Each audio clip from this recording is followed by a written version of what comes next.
সকালবেলাতে কি বানাবো কি না একদম বুঝতে পারছিলাম না, অথচ হাজব্যান্ডের অফিসের টাইম হয়ে যাচ্ছে।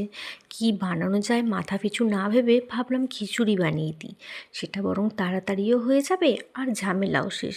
তো সেটার জন্য দেখো সমস্ত কিছু রেডি করে রেখেছি। এখানে আমি চাল আর দু রকমের ডাল নিয়েছিলাম, মুগ ডাল আর মসুর ডাল, আর সমস্ত রকমের সবজি যেগুলো সমস্ত অ্যাভেলেবেল ছিল, আর এদিকে একটু শাকও নিয়েছি। এবার সব সবজিকে একসাথে ভেজে নিয়েছি, চাল ডাল সমস্ত কিছু ভালো করে ধুয়ে রেখেছি। আর এদিকে তেলের মধ্যে গোটা গরম মশলা, শুকনো লঙ্কা, তেজপাতা সমস্ত কিছু ফোড়ন দিয়ে পেঁয়াজ কুচি দিয়ে ভেজে ওখানে দিয়ে দিলাম আদা রসুন লঙ্কা টমেটো সমস্ত কিছুর একটা বাটা।